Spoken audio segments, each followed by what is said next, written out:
रावण के दरबार में उपस्थित हुए। रावण ने जो हनुमान जी को देखा, यही बोला, बंदर तू कौन है? कई के बल बन घालिस खीसा, किसके बल पर यह बगीचा उजाड़ा?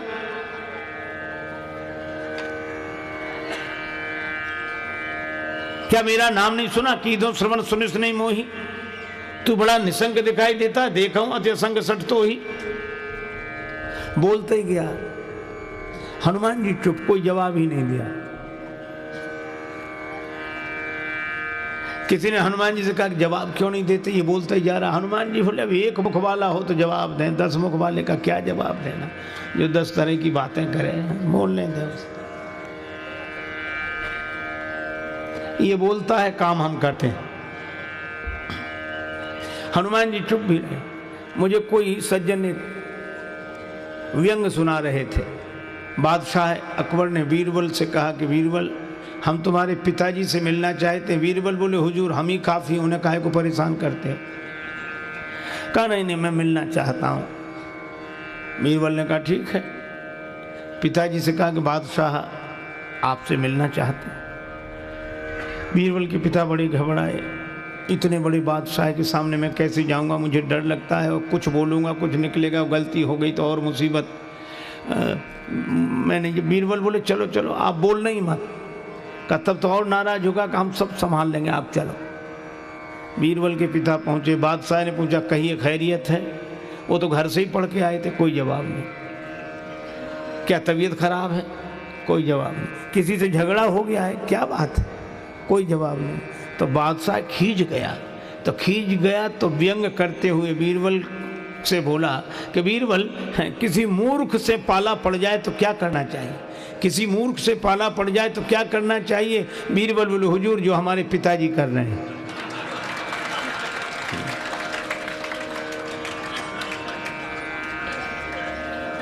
अरे कोई समझे तो समझा दो, ना समझ रहा हो तो खुद ही चुप हो जाओ। श्री कबीरदास जी कहते हैं, ज्ञानी का मैं गुरु हूं, अज्ञानी का चेला। कोई ज्ञानी मिले तो मैं उसका गुरु होकर उसे समझा देता हूं, अज्ञानी मिले तो हम ही चेला बन जाते कि तुम ही ठीक कह रहे हो, काहे को झंझट। हनुमान जी इसलिए नहीं बोले, पर रावण बोलता जा रहा था। रावण ने पूछा कौन है तू? किसके बल पर बगीचा उजाड़ा? क्या मेरा नाम नहीं सुना? बड़ा निसंग दिखाई देता है। बोलते ही गया। अंत में हनुमान जी ने कहा, जाके बल लवले सते जिते चराचर झारे। रावण, जिसके बल पर तुमने इतनी सफलताएं पाई हैं, मैं उन्हीं सर्वशक्ति संपन्न श्री राम जी का दास हूं, जिनकी भार्या माता मिथिलेश नंदनी का तुमने हरण किया है। और तुम कहते हो कि मैंने बगीचा क्यों उजाड़ा? फल क्यों खाए? खाए फल प्रभु लागी भूखा। भूख लगी थी इसलिए फल खाए। और बगीचा क्यों उजाड़ा? कभी स्वभाव ते तोरिस रूखा। यह तो हमारा स्वभाव है। व्यंग क्या था कि हमने बगीचा उजाड़ दिया तो तुम इतने परेशान हो रहे हो, पर ये संसार दुनिया जिसे तुमने उजाड़ दिया, यह भी तो भगवान का बगीचा है। भूखा बंदर फल खा ले तो अपराध है, और सोने की लंका का स्वामी भरा पेट राजा सारी दुनिया को खा जाए तो अपराध नहीं है। ये देश धेनु दुज पावई, नगर गांव पुर आग लगावई। तुमने सब जगह आग लगवा दी, नष्ट करा दिया। ये भी तो भगवान का बगीचा था। बंदर का स्वभाव, उसने बगीचा उजाड़ दिया। इसमें व्यंग यह था कि 4 वेद 6 शास्त्र का पंडित, विप्र कुल में जन्म लेने वाला इतना बड़ा विद्वान शंकर भगवान का शिष्य अगर अपना स्वभाव नहीं बदल सकता, तो क्या एक बंदर से आशा करेगा कि वो अपना स्वभाव बदल दे? एक संत कहा करते थे, ये सच है कि आदत को बदलना आसान नहीं है। ये सच है कि आदत को बदलना आसान नहीं है, लेकिन यह भी बात याद रखनी चाहिए। यह सच है कि आदत को बदलना आसान नहीं है, मगर जो आदत नहीं बदल सकता वो काबिल इंसान नहीं है। न रहो न निराश करो मन को, कुछ काम करो जग में रहकर कुछ नाम करो। यह जन्म हुआ किस अर्थ अहो, समझो जिससे यह व्यर्थ न हो। कुछ तो उपयुक्त करो तन को, न रहो न निराश करो मन को। इसलिए भाई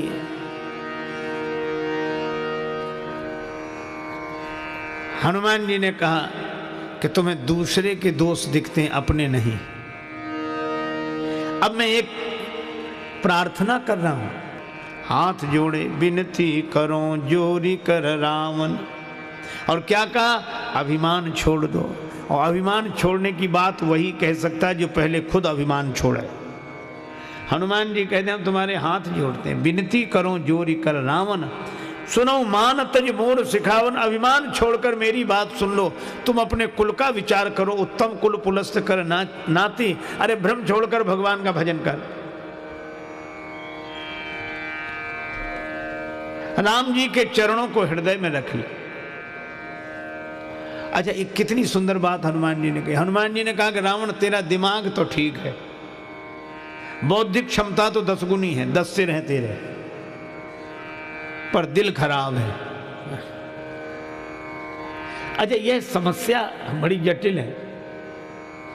अगर आज भी देखो तो शिक्षा ने ऐसा कमाल किया है कि हमारी बौद्धिक प्रतिभाएं बढ़ गई हैं। हम बौद्धिक स्तर पर बहुत प्रतिभावान हो गए, इंटेलिजेंट हो गए। लेकिन समस्या यह है कि संतुलन बिगड़ गया है। बौद्धिक क्षमता तो 10 गुनी है रावण के पास, पर दिल खराब है। आज हमारा भी दिमाग तो ठीक है, दिल खराब है। समझते तो हम सही हैं। अच्छा, जब कोई बात सही समझ में आती तो सिर हिलता है कि नहीं?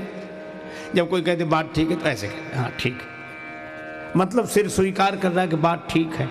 पर बाहर से सिर स्वीकार करता, भीतर बैठा मन वो कहता तुम कितनी सिर हिलाओ, मानना तो हमें है। समस्या असल में समझ की नहीं है। अच्छा, आज कौन ऐसा है जो समझता ना हो? अच्छा चलो, हमेशा से लोग समझते रहे हैं। अच्छा चलो, आपको एक उदाहरण दूं। हित अनित पशु पक्षी जाना, पशु पक्षी भी समझते हैं। आप किसी कुत्ते को रोटी डालो, चाहे पालतू हो चाहे फालतू, प्रयोग करके देखना। गांव में प्रायः यह दृश्य दिखाई देता है। जैसे ही आप कुत्ते को रोटी डालते हो तो कुत्ता ऐसे ही रोटी नहीं खाता,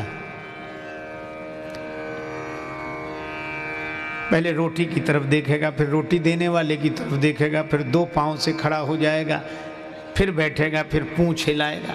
वो अपनी तरह से धन्यवाद देता है, पूंछ हिलाकर रोटी देने वाले को कृतज्ञता के भाव से देखता है।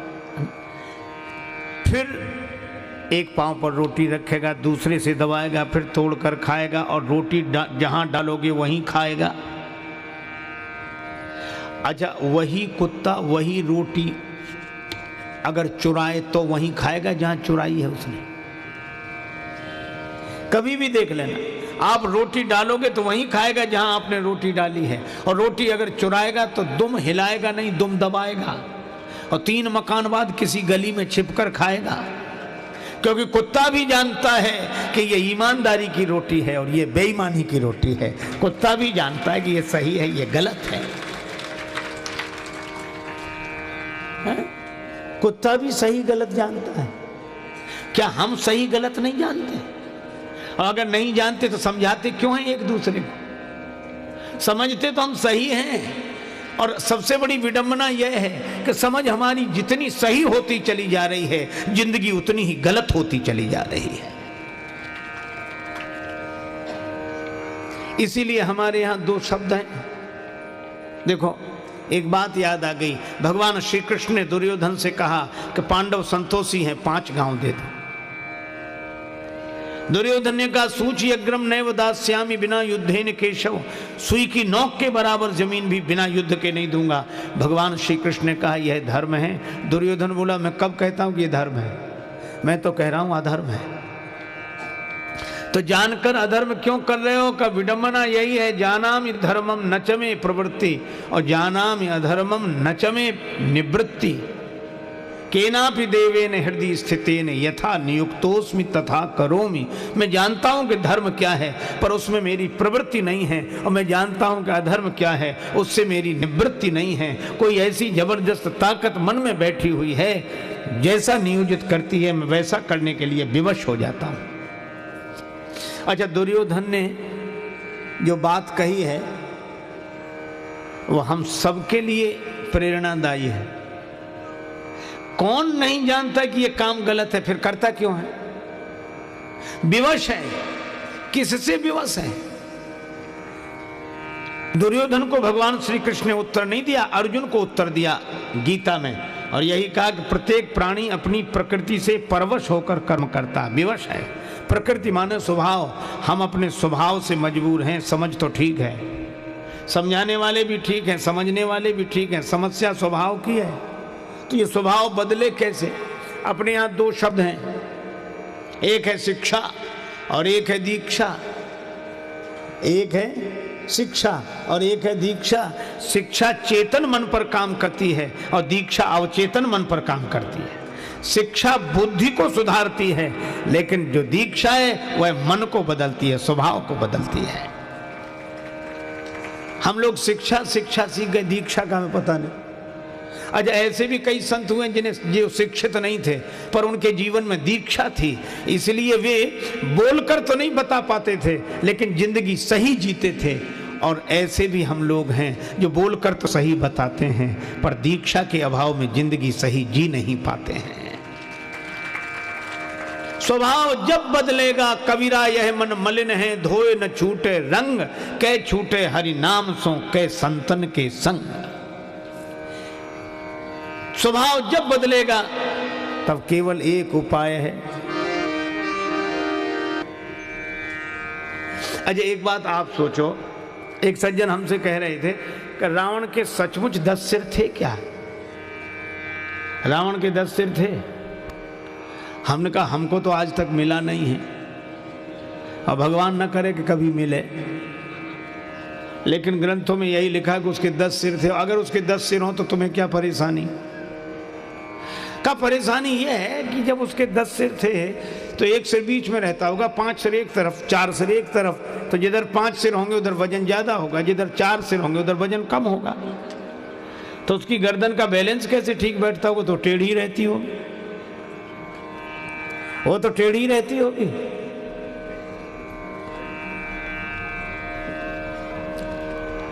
अच्छा चलो, गर्दन को जैसे तैसे वो टेढ़ी रखकर गुजर कर ले, लेकिन रात को जब सोता होगा तो करवट कैसे बदलता होगा?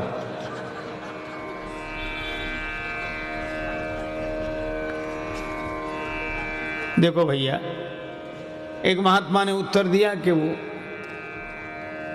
सीता माता का हरण करने गया तो एक सिर बना लिया था, ऐसे ही 10 सिर परेशान करते हो तो एक सिर बना लेता होगा।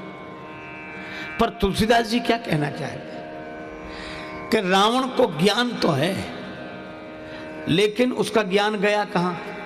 इधर 5 सिर, इधर 4 सिर और गर्दन टेढ़ी। इसका मतलब रावण का ज्ञान अपने जीवन में नहीं उतरा। रावण का ज्ञान इधर उधर वालों के लिए, इधर वालों के लिए, उधर वालों के लिए, अपने लिए नहीं। और जो इधर उधर वालों को ज्ञान देते रहते उनकी गर्दन अभिमान के कारण टेढ़ी ही रहती है और वे करवट क्या बदलेंगे? न सुख से सोते हैं न दूसरे को सोने देते हैं। अच्छा देखो भाई, गर्दन टेढ़ी रहेगी तो ज्ञान जीवन में कैसे उतरेगा? जैसे आप गर्दन बिल्कुल सीधी रखेंगे तो यहां से जो जल छोड़ेंगे वो इधर जाएगा, और गर्दन टेढ़ी रखेंगे तो इधर कैसे जाएगा? इधर गिरेगा, उधर करोगे तो उधर गिरेगा। तो ये टेढ़ी गर्दन वालों का ज्ञान अपने लिए होता ही नहीं है, इधर उधर वालों के लिए होता है। और हनुमान जी का ज्ञान, सिर में ज्ञान है और हृदय में भगवान है। जास हृदय आगार बसई राम सरचाप धर। जहाँ सिर और उर एक हो जाएं, जहाँ शिक्षा और दीक्षा एक हो जाएं, जहाँ समझ और स्वभाव एक हो जाएं, तो जिंदगी धन्य हो जाती है। वही जीवन का सुंदर कांड है।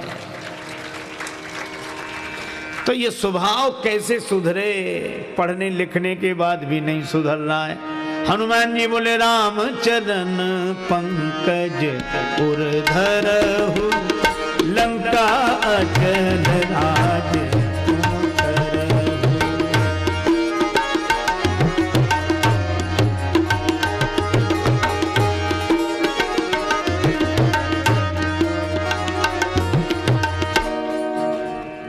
राम जी के चरणों को हृदय में रख लो, दिल ठीक हो जाएगा, दिमाग तो ठीक है ही।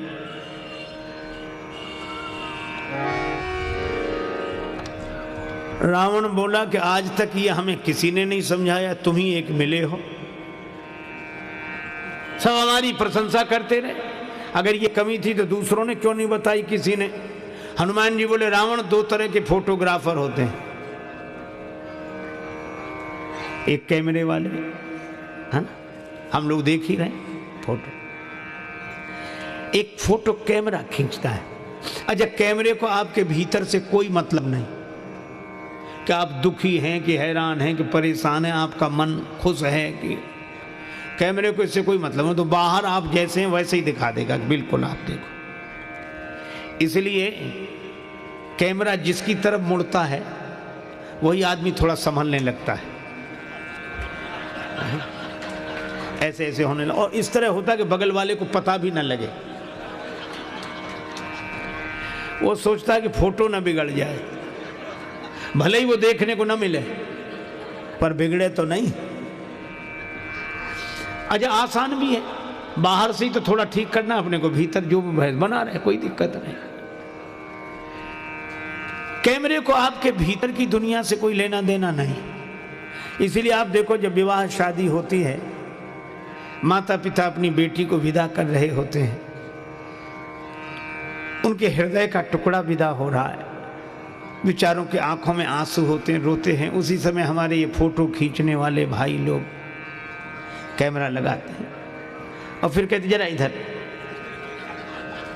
और इतना ही नहीं कहते थोड़ा प्लीज थोड़ा मुस्कुराइए। वो बेचारे कहते कि तुम मुस्कुराने की कह रहे हो, बेटी विदा हो रही है, हमारा हृदय दुख से भरा है और तुम मुस्कुराने के लिए कहते हो। तो ये क्या कहते, हृदय को भरा नहीं तो दुख से, इसमें नहीं आएगा वो फोटो, आप तो ऊपर से मुस्कुराओ। तो कैमरे को आपके भीतर की स्थिति से कोई लेना देना नहीं, लेकिन एक दूसरे तरह का भी फोटो होता है। क्या गड़बड़ी हो, डॉक्टर को दिखाने गए कि हाँ छाती में दर्द है, ऐसे डॉक्टर बोला थोड़ा गड़बड़ी लगती है, एक काम करो एक्सरे कराओ। तो एक्सरे भी फोटो खींचता है, लेकिन एक्सरे को आपकी बाहरी दुनिया से कोई मतलब नहीं कि आप कैसा कपड़ा पहने हो, कैसे हो, गोरे हो, काले हो, लंबे हो, इससे कोई, वो तो भीतर जहां खराबी उसका फोटो दिखाता है। तो हनुमान जी ने कहा रावण, अभी तक तुम्हें जितने तुम्हारी प्रशंसा करने वाले मिले वो कैमरे के फोटोग्राफर हैं, वे तुम्हारी बाहरी शानो शौकत देखकर प्रशंसा करते रहे, और लेकिन मैं वैद्य हूँ, सदगुरु वैद्य, और जय जय जय हनुमान गोसाई, कृपा करो गुरुदेव की नाई। और शंकर जी के अवतार तो हैं ही, और शंकर जी रावण के गुरु और गुरु वैद्य। हनुमान जी ने कहा मैं डॉक्टर की हैसियत से कह रहा हूँ कि कैमरे के फोटो तुम अपने भवन में सजा के रखो, प्रशंसा करने वालों ने जो जो तुम्हें चित्र दिखाए हों, लेकिन तुम्हारे भीतर गड़बड़ी है। तो मैं वैद्य की हैसियत से कहता हूँ कि अंदर की रिपोर्ट बता रही है कि भीतर गड़बड़ी है, औषधि खाओ। कौन सी? राम चरण पंकज उर्धर हो, राम जी के चरणों को हृदय में रखो तो दिल भी ठीक हो जाएगा, दिमाग तो ठीक है ही। अच्छा, दिल दिमाग दोनों ठीक हो जाएं तो जिंदगी में तुम राजा हो गए, लंका अचल राज तुम करो। कितनी बढ़िया बात कही। यद्यपि कही कपि अति हित बानी, बिहसा जगत विदित अभिमानी। हनुमान जी ने इतनी बढ़िया बात कही, हंसा। अब बंदर हमें समझाएंगे, हमको समझा रहे, हमको। कई लोग पता नहीं अपने हमको क्या समझते हैं। जैसी कहें हमसे क्यों, हम कितने मर गए हम करके। रावण बोला हमको,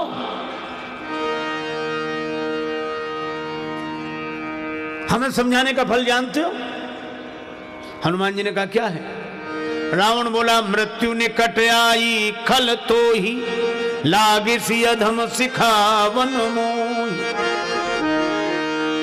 मुझे नहीं जानता, मृत्यु तेरे पास खड़ी है, मुझे समझाना है।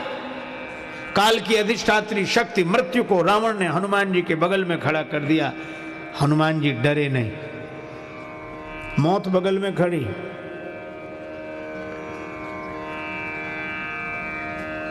रावण बोला मौत तुम्हारे बगल में खड़ी है, डर नहीं रहे हो? हनुमान जी ने कहा कि हाँ रावण, मौत मेरे बगल में खड़ी जरूर है, लेकिन मैं इसलिए नहीं डर रहा हूं। क्यों? का मौत हमारे बगल में खड़ी जरूर है, लेकिन देख तुम्हें रही है। रावण बोला हमें देख रही है तो तुम्हारे बगल में क्यों खड़ी है? हनुमान जी बोले हमसे तो पूछने आई है कि रावण का अभी मामला साफ करना है कि बाद में?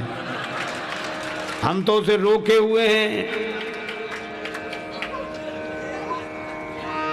अब तो रावण को कितना बुरा लगा, अनुमान लगाइए, ऐसे क्रोध में बोला बंदर को मार डालो। सुनत निशाचर मारन धाये, सुनत निशाचर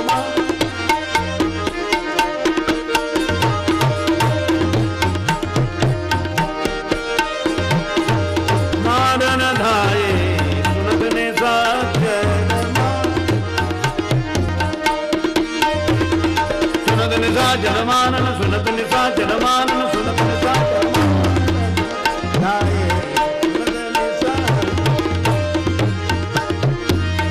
सचिवन सहित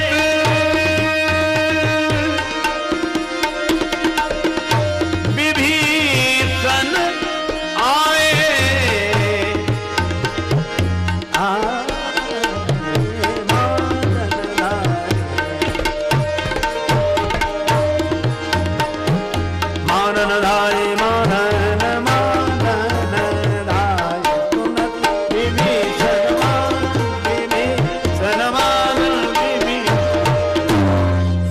निशाचर मारन धाये।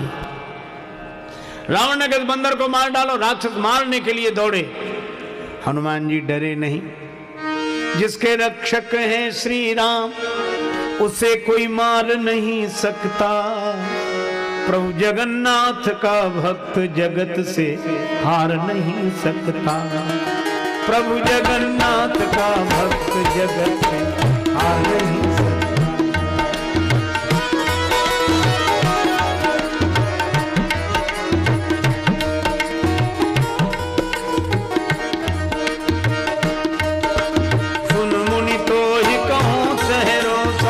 भजेंगे मोहित जी सकल भरोसा, करूं सदा तिनके रखवारी, जिमि बालक राखई महतारी। प्रभु जगन्नाथ का भक्त जगत से हार नहीं सकता।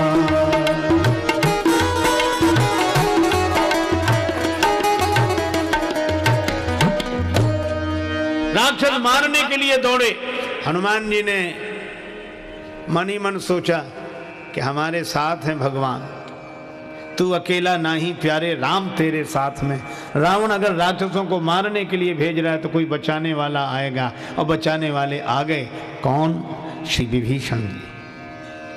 विभीषण जी ने कहा और कोई सजा दे दो, ये नीति के विरुद्ध है, दूत का वध नहीं करना चाहिए। रावण बोला अंग भंग करी पठाइए बंदर, बंदर के अंग भंग कर दिए जाएं। हनुमान जी ने सोचा कि अंग भंग करने का आदेश रावण ने दिया है, लेकिन अंगों का नाम तो लिया नहीं, पता नहीं कौन से अंग भंग किए जाते हैं। और कहीं अंग भंग करते समय रावण को अपनी बहन शूर्पणखा की याद आ गई कि उसके नाक कान कटे थे, तो बंदर के भी नाक कान काटो। तो क्या हम नाक कटा कर जाएं? भगवान ने हमें यहाँ भेजा है तो क्या राक्षसों के द्वारा नाक कटा कर जाएं? कितना सुंदर संकेत है सुंदरकांड का। हनुमान जी कहते हैं भगवान ने हमें भेजा है तो क्या राक्षसों के द्वारा नाक कटा कर जाएं? आप भी यही सोचेंगे, हम लोगों को भी दुनिया में भगवान ने भेजा है तो क्या इन विकारों के द्वारा अपनी नाक कटा कर जाएं? तो क्या भगवान को मुंह दिखाने लायक रहेंगे? तो हनुमान जी तो बड़े कौतुकी हैं। रावण बोला बंदर के अंग भंग कर दिए जाएं, तो हनुमान जी ने उसी समय अपनी पूंछ पकड़ी, दोनों हाथ से पूंछ पकड़कर सिर से लगाते हैं, आंखों से देखते हैं, फिर मुंह से चूमते हैं, फिर 2 4 10 बार पूंछ को ऐसे किया। रावण बोला समझ गया समझ गया, कपि के ममता पूंछ पर, बंदर की ममता पूंछ पर है, सबई कहो समझाए। हनुमान जी ने सोचा ऐसा ना हो रावण ये कह दे कि तलवार मंगाए के पूंछ दे कटवाए, कह सकता है तलवार मंगाओ पूंछ काट दी जाए। हनुमान जी ने सरस्वती माता से कहा इसकी बुद्धि बदल दो। माई भगवती शारदा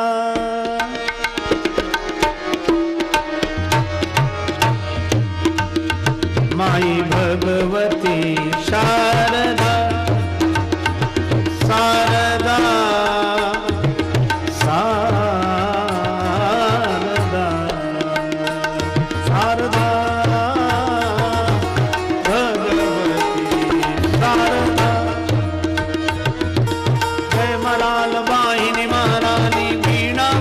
सकल सुखानी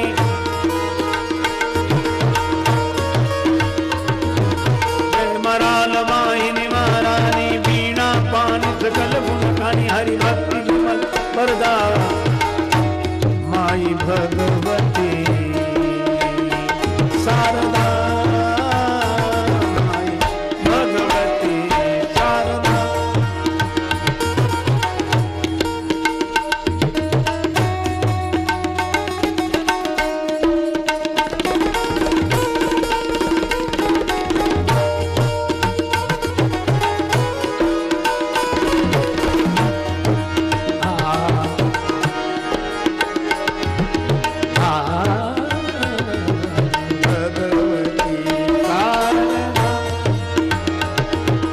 भगवती शारदा शारदा शारदा शारदा शारदा।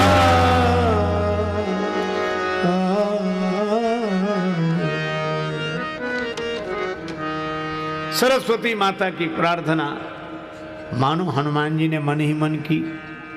रावण बोला तेल में कपड़े डुबो, बंदर की पूंछ में लपेट कर आग लगा दो।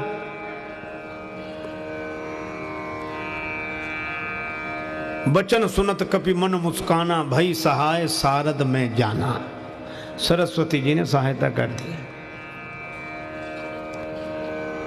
आज अब देखो समापन सभा का यह सत्र भी समापन की ओर है, इसलिए समापन में एक महत्वपूर्ण बात सुन लो। रावण को हनुमान जी की पूंछ से चिढ़ क्यों है? हर युग का यही सत्य है। आइए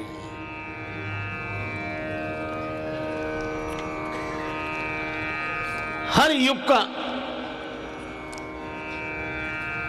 यही सत्य है। अगर देखा जाए तो सारी दुनिया में समस्या ही पूंछ की है। पूंछ शब्द के 2 अर्थ होते हैं। अंग विशेष को तो पूंछ कहते ही हैं, पर प्रतिष्ठा को भी पूंछ कहते हैं। जब कोई किसी की प्रशंसा करता है तो यही कहता है, अरे इन्हें साधारण आदमी समझते हो, इनकी बड़ी पूंछ है। यही तो पूंछ है। कई बार तो लोग कहते हैं इनकी यहां से लेके वहां तक पूंछ है। अच्छा, आज घर घर में झगड़ा क्यों, अशांति क्यों, कलह क्लेश क्यों? आप देखना, बेचारे बूढ़े वृद्ध घर के बाहर उदास बैठे मिलते हैं। उनसे पूछो क्या बात? कुछ नहीं। नहीं कुछ हो तो बताओ। नहीं। फिर भी इस घर में हमारी कोई पूंछ नहीं रही। बोलो है समस्या? कहते हमारी कोई पूछ नहीं रही, कोई पूछता ही नहीं। पिता कहता हमारी पूछ नहीं रही, हो बेटे से कहो तो पिताजी ने आज तक हमसे पूछ कर कुछ किया है? लोग कहते भी उनके घर गए, चाय की कौन कहे, पानी तक के लिए नहीं पूछा। सब के सब परेशान है, हमारी पूछ हो, और सबसे पहले हमें पूछो, फिर किसी को पूछो चाहे मत पूछो। बोलो है झगड़ा पूछ का कि नहीं?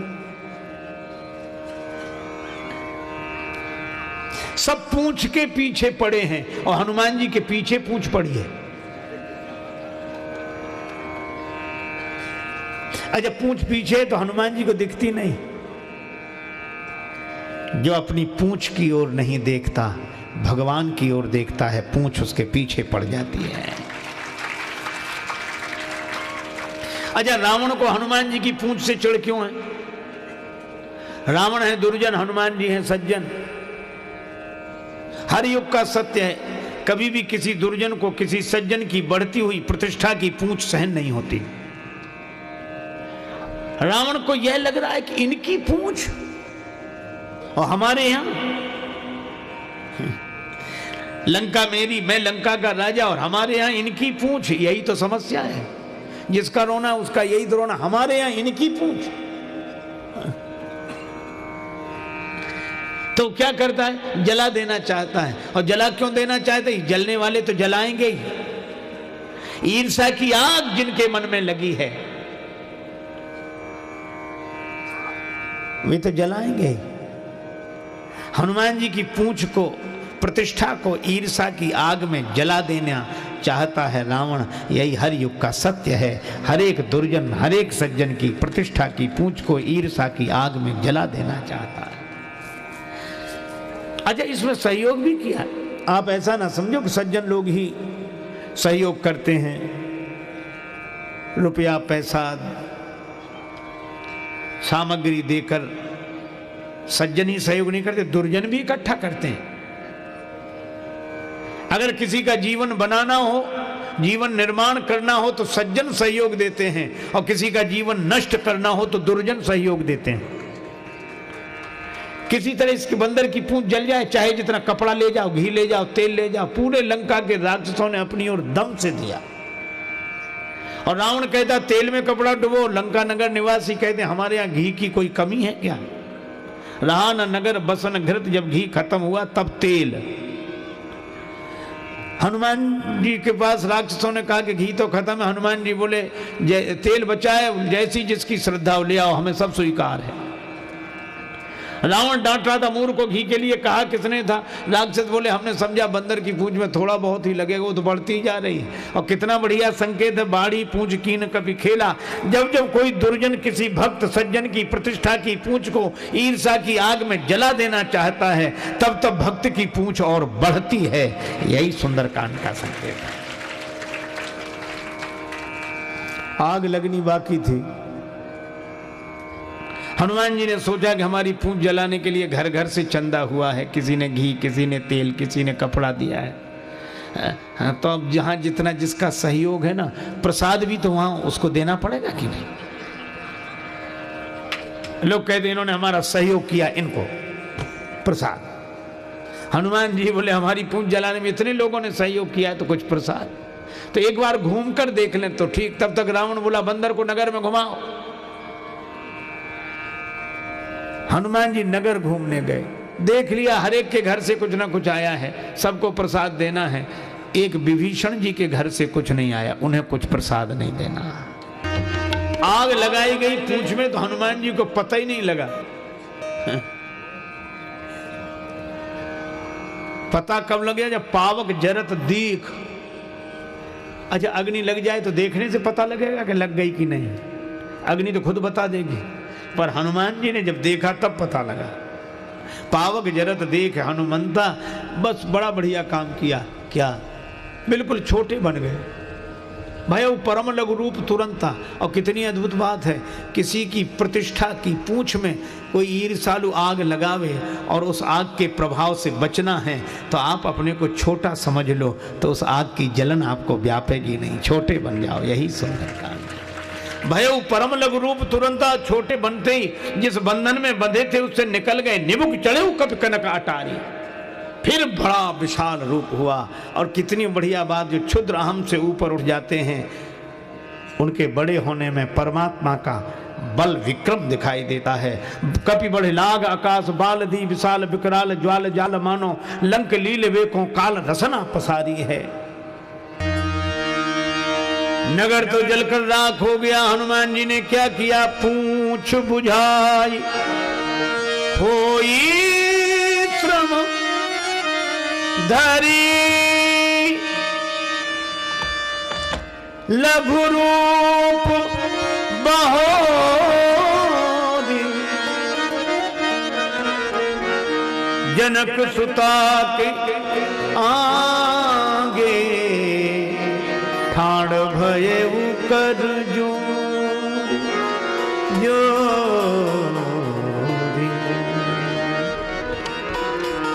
श्री हनुमान जी महाराज जानकी माता के सामने छोटे बनकर पहुंच गए। इतना बड़ा काम करके आए पर माता के आगे छोटे बनकर। जानकी माता ने कहा कि बेटा मुझे बड़ी चिंता हो रही थी, लंका जल गई पर तुम्हारी पूंछ का बाल भी नहीं जल। पूंछ जलने की कौन कहे, कौन सा जादू राजेश भरा, हंसी पूछती हैं मिथिलेश दुलारी।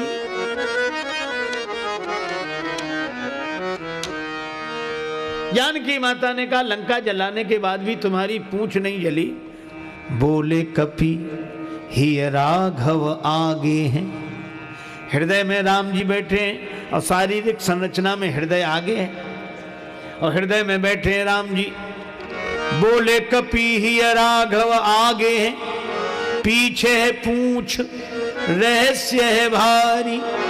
वानर को भला पूछता कौन, श्री राम के पीछे है पूंछ हमारी। आगे हृदय में बैठे हैं राम जी, पीछे हमारी पूंछ है। अर्थ सीधा सा है कि राम जी के पीछे ही तो हमारी पूंछ है, नहीं तो कौन पूछता। और कितनी अद्भुत बात है, जो राम जी को हृदय में प्रतिष्ठित कर लेता है उसे पूंछ के पीछे नहीं पड़ना पड़ता, पूंछ उसके पीछे पड़ जाती। जानकी माता ने कहा फिर भी हनुमान यह तो तुम्हारी विशेषता है, लेकिन विनम्रता से ऐसा बोल रहे हो, फिर ये लंका तो सोने की, यह तो जलनी नहीं चाहिए आग में। सोना कहीं आग में जलता है? हनुमान जी बोले साधारण आग लगी होती तो लंका न जलती। कौन सी आग लगी थी? पावक देहु लगा है, पावक जरत देखे हनुमंता। ये बार बार पावक क्यों कहा जा रहा है? हनुमान जी ने कहा इसलिए क्योंकि जो अपराध भगत कर करई, राम रोष पावक सो जरई। ये भगवान के क्रोध रूपी पावक में लंका जली है। जो निर्दोष और जो असहाय असमर्थों के घरों में आग लगवा दे।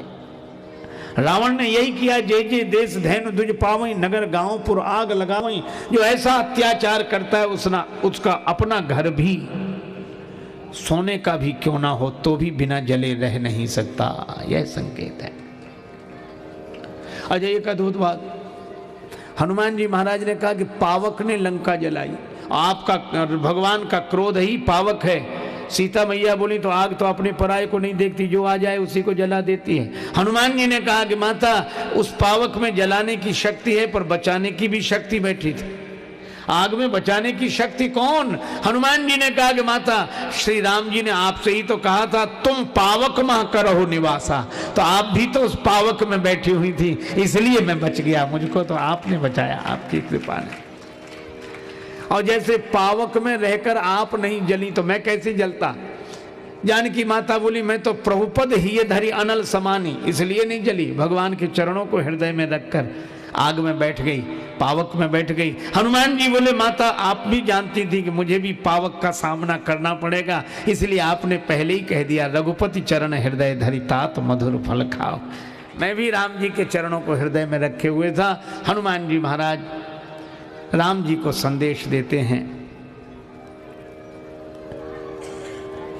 और यही कहते हैं नाथ न कछु मोरी प्रभुताई, ये मेरी प्रभुता नहीं है, यह तो आपकी कृपा है। भगवान अत्यंत आनंदित होते हैं।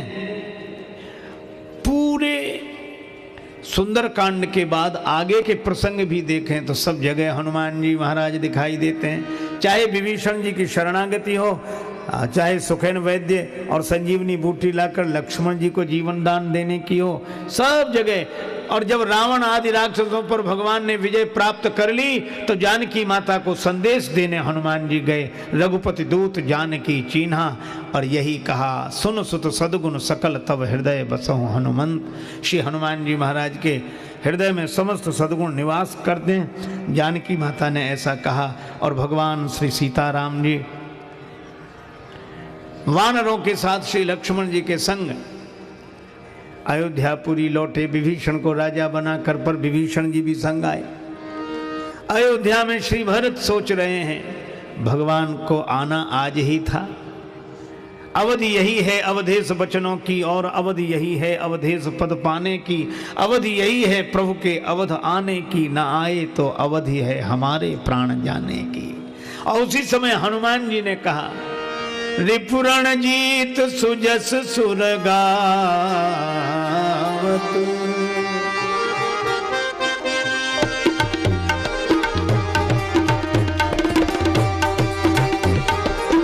रिपुरण जीत सुजस सुरगावत, सीता सहित अनुज प्रभुआ, सीता सहित अनुज प्रभुआ। भरत जी ने यह संदेश सुना, हनुमान जी सुना रहे। को तुम तात कहाँ ते आए, मोहि परम प्रिय वचन सुना।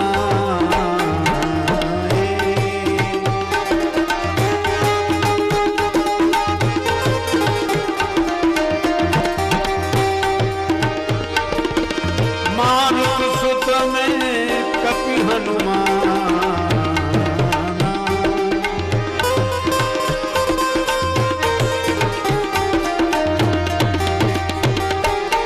नाम मोर कृपाल धाना।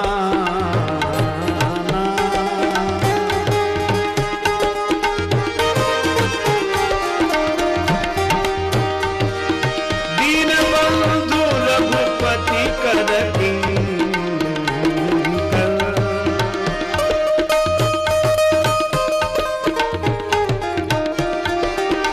सुनत भरत भेंटे उठ सादर।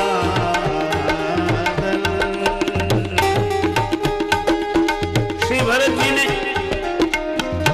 हनुमान जी को विप्र रूप में जब ये संदेश सुनाते हुए सुना, आप कौन हैं ऐसे परम प्रिय वचन सुनाने वाले? मैं पवन पुत्र हनुमान राम जी का सेवक। भरत जी ने हृदय से लगा दिया। हृदय से लगाने के बाद भरत जी बोले, हनुमान जी आप सचमुच हनुमान जी?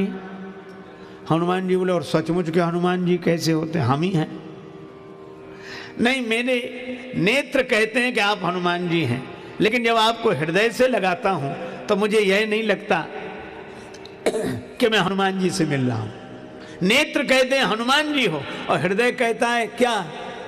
कपितव दरस सकल दुख बीते, मिले आज मुह राम प्रीते। ऐसा लगता है जैसे राम जी मिल गए हों। और क्यों ना लगे, जासु हृदय आगार बसहीं राम सर चाप धर। राम जी ने भी सोचा भरत जी से मिलने की व्याकुलता बहुत है, तो विमान में बैठकर बाद में चलेंगे, पहले हनुमान में बैठकर चले चले। और इसीलिए हनुमान जी को देखकर ऐसा मिलने के बाद ऐसे लगता है जैसे राम जी मिल गए हों। ऐसे श्री हनुमान जी महाराज, जिनके ऋणी भरत जी भी, जिनके ऋणी लक्ष्मण जी भी, जिनकी ऋणी जानकी माता भी, जिनके ऋणी राम जी भी, और जिनके ऋणी सब अवधवासी, सारा संसार हनुमान जी का ऋणी है। क्योंकि हनुमान जी के बिना राम जी से कौन मिले? राम दुआरे तुम रखवारे, होत न आज्ञा बिन पैसारे। और जिनका सारा संसार ऋणी हो, जब भगवान ही ऋणी हो तो बचा कौन? विश्वरूप रघुवंश मणि, तो सब हनुमान जी के ऋणी हैं। और जिनके सब ऋणी हों, हनुमान सम नहीं बड़भागी।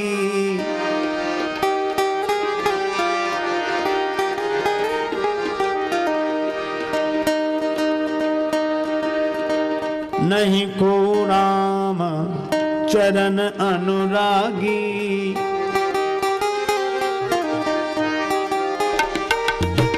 गिरिजा जास प्रीत सेवका, गिरिजा जास प्रीति सेवकाई। बार बार प्रभु निज मुख गाई। हनुमान समनय नहीं समनय, नहीं समनय। भगवान श्री सीताराम जी सिंहासनासीन हुए। श्री भरत जी, लक्ष्मण जी, शत्रुघ्न जी अपने अपने ढंग से सेवा में लगे हुए हैं और श्री हनुमान जी चरणों में बैठे हैं। सोहे कनक सिंहासन सीताराम निहार सजनी। सोहे कनक सिंहासन सीताराम निहार सजनी। जिनके चरण कमल में बैठे पवन कुमार सजनी। जिनके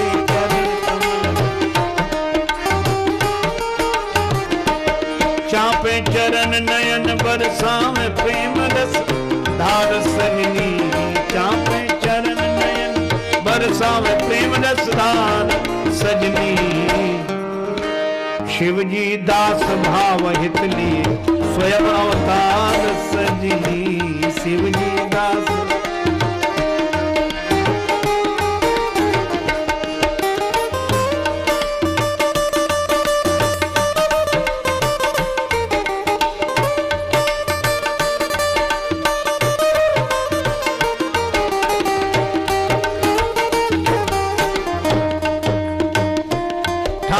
छत्र लिए कर भरत भक्ति भंडार सजनी।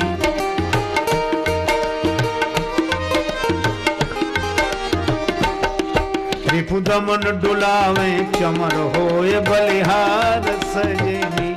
लीने लखन लाल कर विजन करत है बयार सजनी।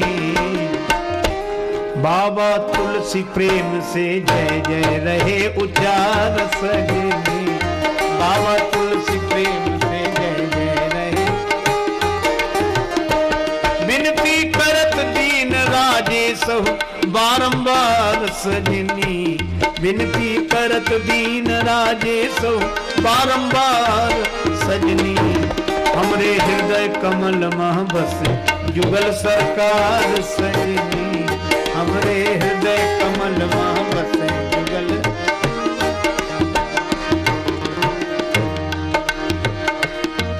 राम राजा हमारे हम इनकी प्रजा। राम राजा हमारे हम राम।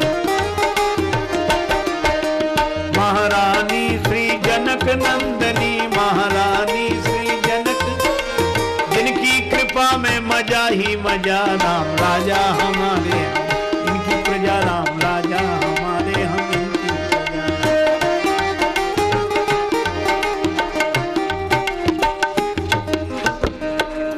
भरतादि अनुज विभीषणांगद हनुमदादि समेत ते कहे गए छत्र चामर व्यजन धनु असी। मानस के अनुसार भरत जी छत्र लिए खड़े हैं और लक्ष्मण जी चंवर और शत्रुघ्न जी व्यजन विजन बयान कर रहे हैं। ये मानस में भरतादि अनुज विभीषणांगद हनुमदादि समेत गए छत्र चामर व्यजन। ये तीनों भैया छत्र चामर और व्यजन। भरत जी लिए छत्र, लक्ष्मण जी चंवर और शत्रुघ्न जी विजन। अच्छा, अब एक बात है, क्या कौन है बड़भागी जो छत्र लिए खड़े हैं? वे किसी ने कहा कि धन्य है भरत भैया जो राम जी के सिर पर छत्र लिए खड़े, सिर का छत्र हाथ में लिए खड़े हैं, श्री भरत जी धन्य हैं। किसी ने कहा नहीं, धन्य है लक्ष्मण जी जो चंवर डुला रहे हैं। कोई बोला कि नहीं नहीं, धन्य है शत्रुघ्न जी जो विजन से बयार कर रहे हैं। लेकिन तीनों से पूछा कौन बड़भागी, भरत जी, लक्ष्मण जी कि शत्रुघ्न जी? तीनों बोले कि हमको तो व्यजन और चंवर और छत्र मिला है, पर हनुमान जी तो भगवान के दोनों चरण हाथ में पकड़े हुए हैं।